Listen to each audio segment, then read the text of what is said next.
celui qui met en Jésus une pleine confiance, jamais ne chancelle plus. Compléter sa délivrance. Par la foi, nous marcherons. Par la foi, nous triomphons. Par la foi, mon Rédempteur me rendra plus que vainqueur.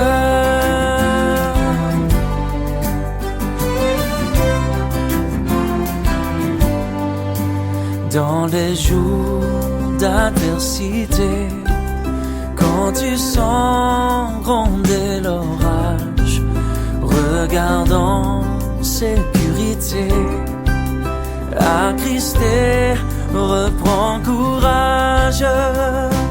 Par la foi, nous marcherons. Par la foi, nous triomphons. Par la foi, mon Rédempteur me rendra plus que vainqueur.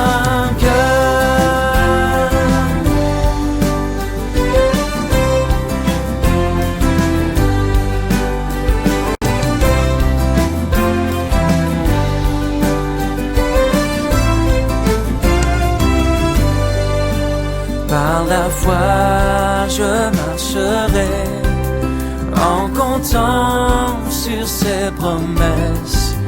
Par lui je triompherai en tout temps de mes détresses. Par la foi, nous marcherons. Par la foi, nous triomphons. Par la foi, mon Rédempteur me rendra plus que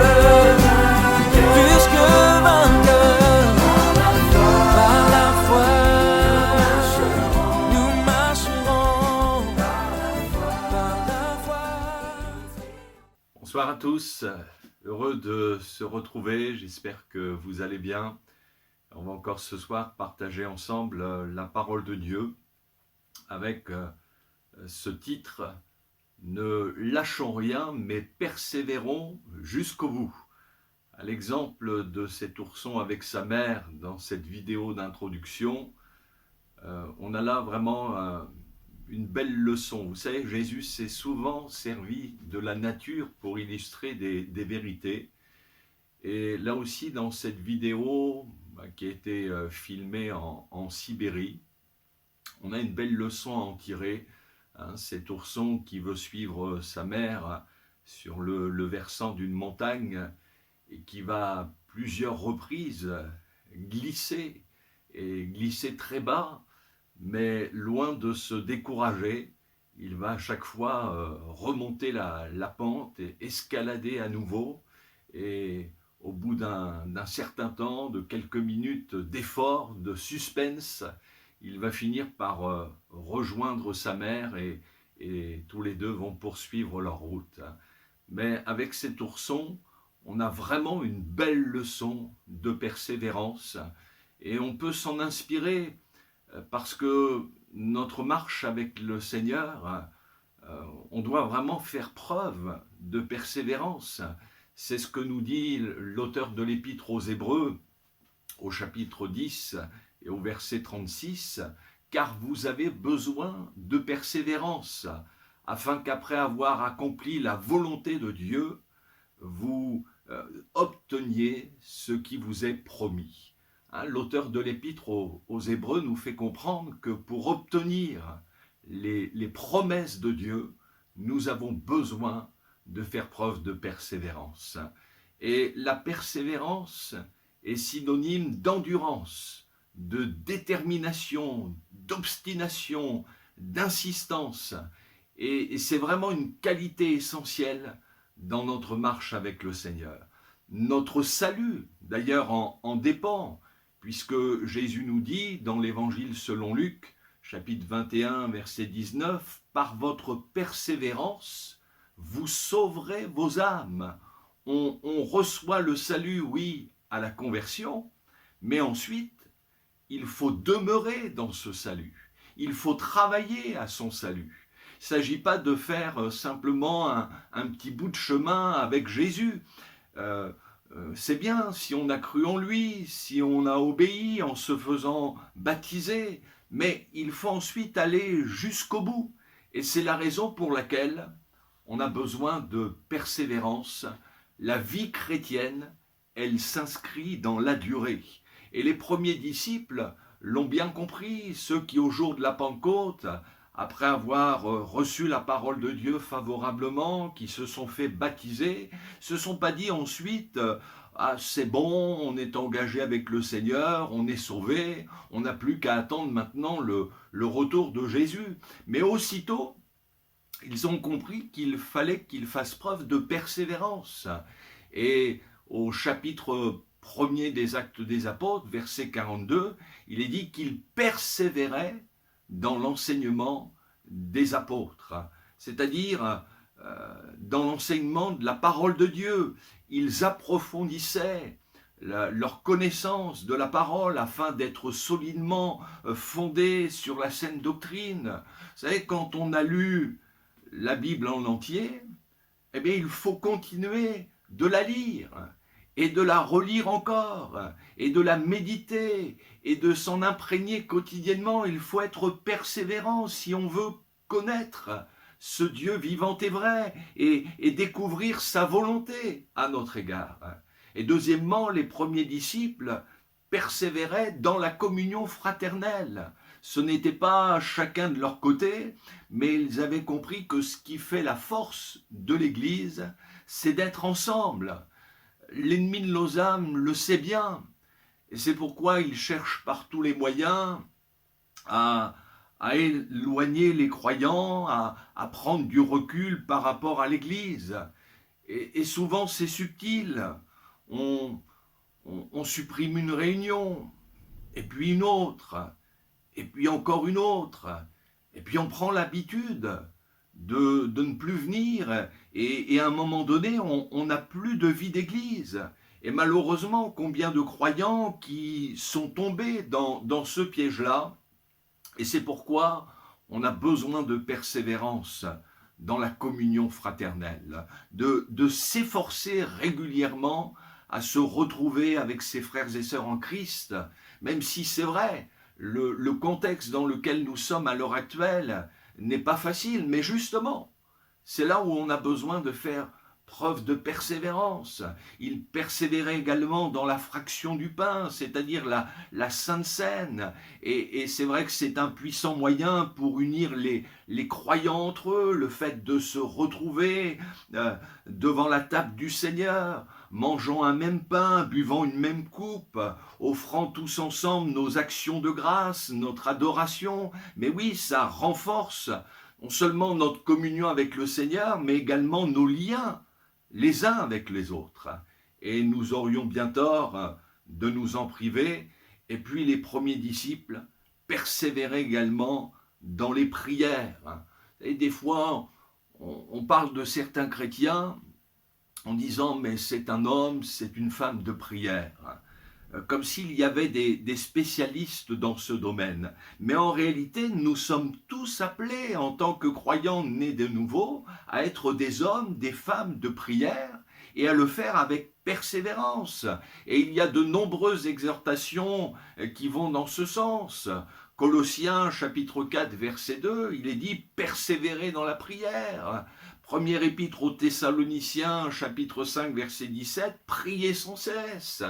Et dans l'épître aux Éphésiens, chapitre 6, verset 18, « Faites en tout temps par l'Esprit toutes sortes de prières et de supplications, et veillez à cela avec une entière persévérance, et priez pour tous les saints. » Persévérer, c'est par définition être sévère, sévère avec soi-même, rigoureux, afin de demeurer dans une position d'attente à l'égard du Seigneur, et cela quelles que soient les circonstances, même si elles sont défavorables.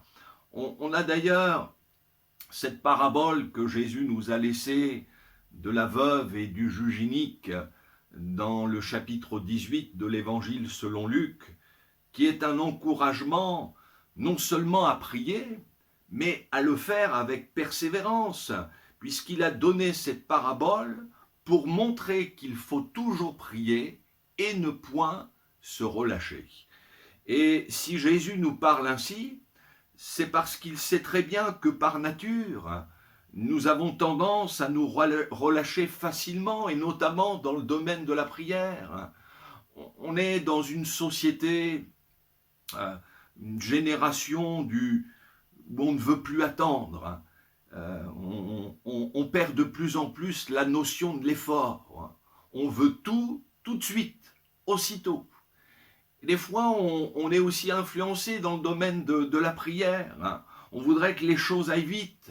Et à peine avons-nous demandé quelque chose au Seigneur, on voudrait aussitôt qu'il réponde. Alors oui, Jésus est capable de répondre instantanément à notre prière, mais il peut aussi nous faire attendre dans le but de tester notre foi, de voir si malgré le temps qui passe, nous continuons à lui faire confiance.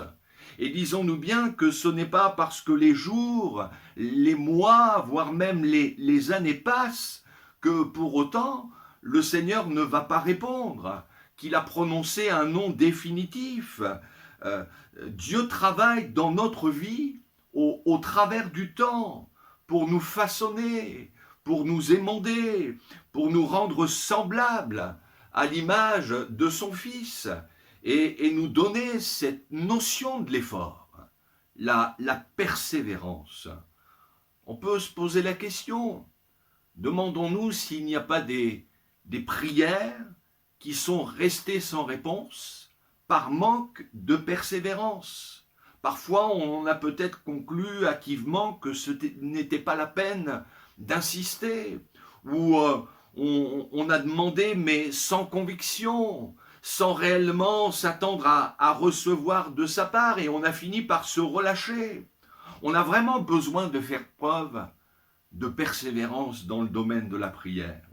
Et l'exemple, on le voit avec cette veuve dans la parabole, qui inlassablement est venue auprès de ce juge, demandant à ce qu'il lui soit fait justice de sa partie adverse. Et Jésus nous dit que pendant longtemps, il refusa. Tout semblait dire que sa cause était perdue. Mais malgré la dureté de cœur de ce juge, le temps écoulé, cette veuve ne s'est pas résignée. Elle a persévéré jusqu'à ce qu'elle obtienne gain de cause. Et devant son insistance, ce juge a fini par céder et lui faire justice.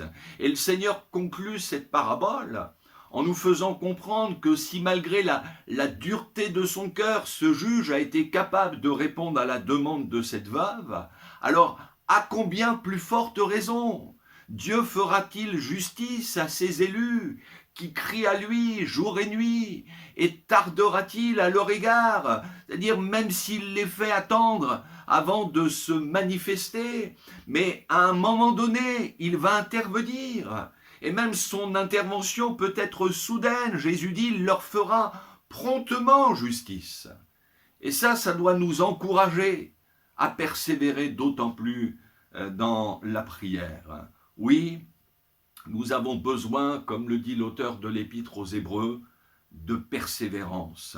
Également au sein des épreuves, parce que la vie avec le Seigneur, ce n'est pas un chemin fait que de pétales de rose, mais il y a des épines. Tout ne nous réussit pas. On ne va pas forcément aller de victoire en victoire où toutes les portes s'ouvrent facilement. Mais on le sait, il y a des moments difficiles, douloureux, où les vents sont contraires, où ils soufflent très fort. Et dans ces moments-là, on a besoin de persévérance pour tenir bon dans la foi. Jésus dira à ses disciples, à quelques heures de son arrestation, dans l'évangile selon Luc, au chapitre 22, il va dire, mais vous êtes de ceux qui avez persévéré avec moi dans mes épreuves. C'est pourquoi je dispose du royaume en votre faveur, comme mon Père en a disposé en ma faveur. Jésus ne dit pas à ses disciples, vous êtes de ceux qui avaient assisté à de nombreux miracles à mes côtés. Mais ce qu'il met en valeur, c'est la fidélité des disciples qui sont restés avec lui malgré toutes ces oppositions. Vous êtes de ceux qui avaient persévéré avec moi dans mes épreuves. C'est aussi cela la foi. Oui, béni soit Dieu pour ceux qui par la foi ont été guéris de leur maladie, ont été protégés miraculeusement. Mais je dis aussi béni soit Dieu pour ceux qui, malgré les épreuves, malgré les coups durs qui les ont atteints, sont restés fermes dans leur foi, fidèles au Seigneur, persévérants envers et contre tout. Il faut faire preuve de persévérance, oui, pour obtenir les promesses de Dieu. C'est ce que dit l'auteur de l'Épître aux Hébreux, car vous avez besoin de persévérance, afin qu'après avoir accompli la volonté de Dieu, vous obteniez ce qui vous est promis. Faut pas que nous soyons étonnés que certaines promesses tardent à s'accomplir. Ça ne signifie pas qu'elles soient remises en question, mais par principe, une promesse tarde. Et c'est là où nous avons besoin de cette foi persévérante qui fait qu'on continue d'avancer avec Dieu, même si on n'a pas encore vu la promesse se réaliser. Envers et contre tout, on poursuit sa marche avec le Seigneur. Même si toutes les circonstances semblent indiquer que la promesse ne se réalisera pas, que c'est impossible. Quand on pense à Naaman, c'est cet officier syrien atteint de la lèpre, le deuxième livre des rois au chapitre 5, et à qui Élisée va faire dire par un messager qu'il doit aller se laver 7 fois dans le Jourdain, et sa chair redeviendra saine, pure. Et au départ, il conteste, et puis il finit par accepter. Mais imaginez la scène, Naaman qui se plonge une première fois dans le Jourdain, puis il se relève, et la lèpre est toujours visible. Il plonge une seconde fois, et il se relève. La lèpre est toujours là, et puis une troisième, une quatrième, une cinquième, une sixième fois, il se plonge, et il se relève, et toujours rien. Et il a fallu qu'il fasse preuve de persévérance, mais il a bien fait de continuer, puisque lorsqu'il s'est relevé la 7e fois, sa chair est revenue saine, pure comme celle d'un enfant. La persévérance est toujours payante. Elle est source de bénédiction. Quelqu'un a dit, les batailles de la vie ne sont pas gagnées forcément par les plus forts ni par les plus rapides, mais par ceux qui n'abandonnent jamais. Eh bien, soyons de ceux-là, de ceux qui sont déterminés à ne jamais abandonner.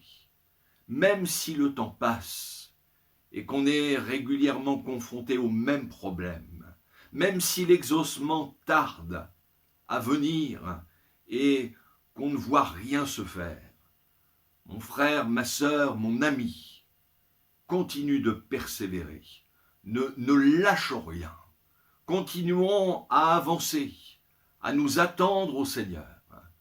À l'exemple, je reviens à cet ourson dans cette vidéo, vous avez remarqué qu'à un moment donné, il est presque arrivé au sommet, il est sur le point de rejoindre sa mère, mais là, il glisse à nouveau et il descend plus bas même que les fois précédentes.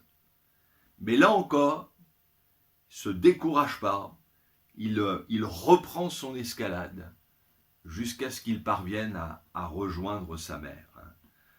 Et il y a des moments, on a l'impression qu'on va enfin avoir la victoire. On la touche presque du doigt là.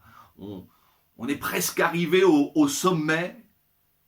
Et puis là, à nouveau, sans pouvoir l'expliquer, il y a une rechute.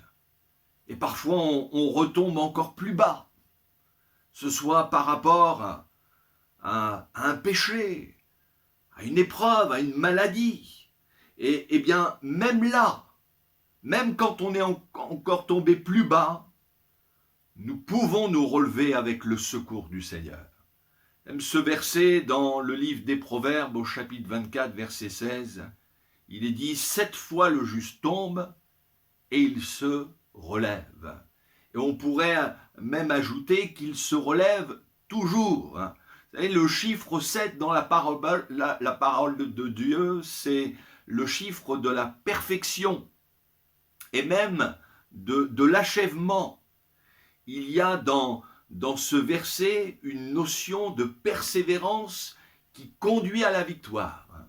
C'est-à-dire que ce verset sous-entend que si à chaque fois que le juste tombe, il persévère à se relever, il finira par remporter la victoire sur ce qui a été pour lui une occasion de chute. Et ça, c'est un principe divin qu'il nous faut retenir. Si je suis tombé, et pas uniquement dans une faute morale, mais si je suis tombé dans le découragement, dans la lassitude, à cause de la maladie, si j'ai perdu du terrain dans ma communion avec le Seigneur, si je me suis relâché dans ma vie de prière, ma vie d'église pour une raison ou pour une autre, si j'ai baissé les bras vis-à-vis de mon couple, pour mes enfants, eh bien, je ne dois surtout pas rester à terre, accepter la défaite, me résigner à demeurer dans cette situation, mais il faut que je me relève autant de fois que cela est nécessaire, avec bien sûr la grâce, le secours de Dieu. Et si je persévère à me relever, eh bien oui, j'aurai la bénédiction, j'aurai la victoire. 7 fois le juste tombe, mais il se relève. La chute n'est jamais une finalité pour Dieu, mais son désir, c'est que nous puissions toujours nous relever jusqu'à ce que la victoire soit totale. Alors oui, ne lâchons rien, ne lâchons rien, ne nous résignons pas, même quand tout va mal, quand tout échoue, persévérons dans la foi, continuons à persévérer et à persévérer encore. Même s'il peut y avoir des moments de doute, restons convaincus que Dieu demeure fidèle dans ses promesses et qu'il les accomplit toujours. À lui soit toute la gloire. Que Dieu vous bénisse et que pour chacun d'entre nous, nous soyons des hommes, des femmes, des jeunes gens, des jeunes filles qui persévèrent jusqu'au bout. Ce sont ceux-là qui remportent la victoire. À lui soit toute la gloire. Amen.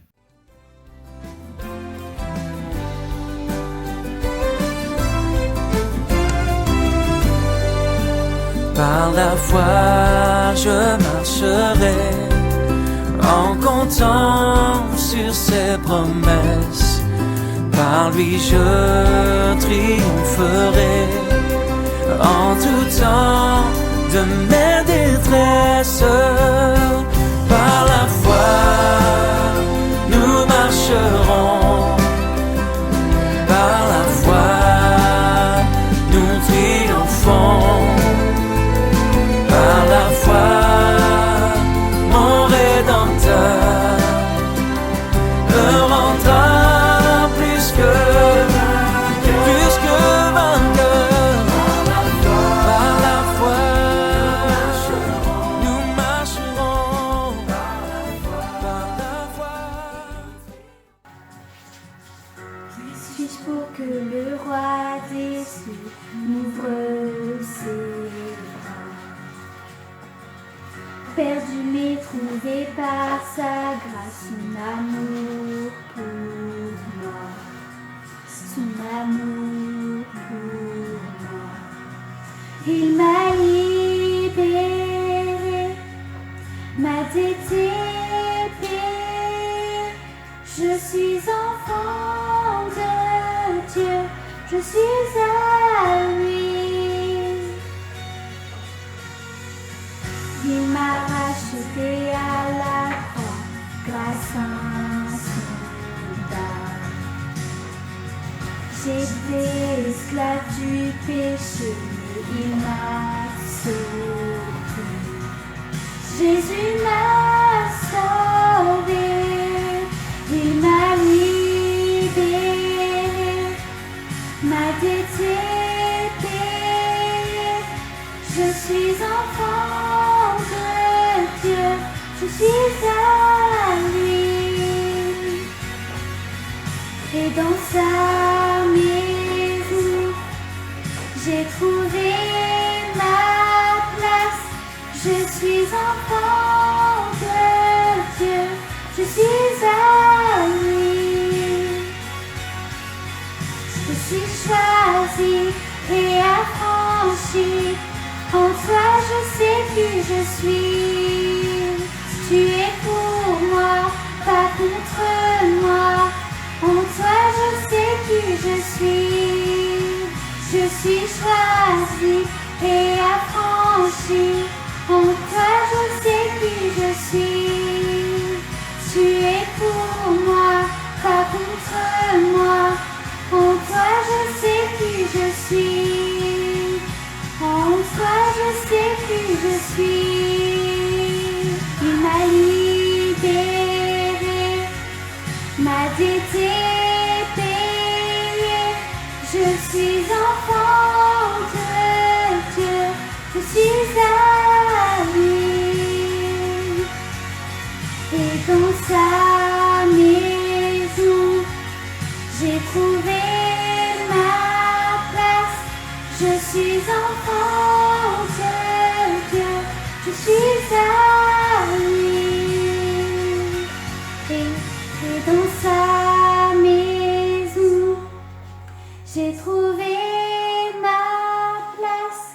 Je suis enfant de Dieu, je suis à lui.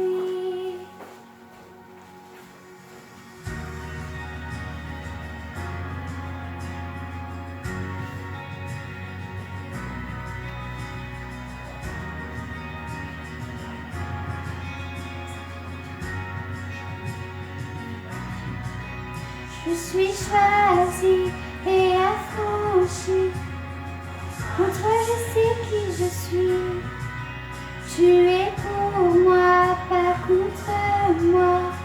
En toi je sais qui je suis. Je suis choisi et affranchi. En toi je sais qui je suis. Tu es pour moi, pas contre moi. En toi je sais qui je suis. Je suis choisi et affranchi.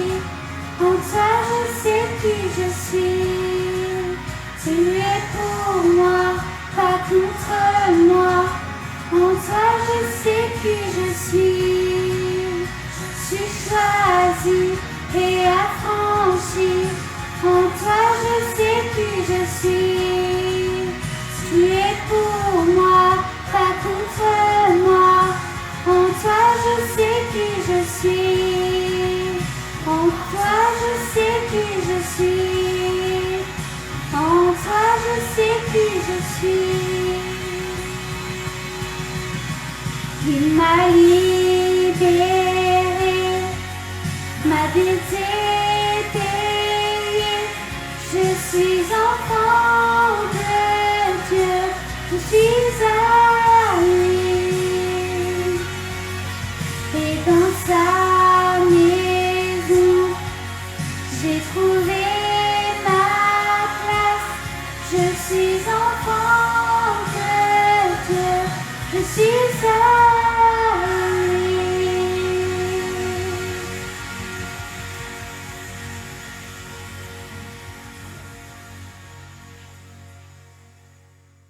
Amen.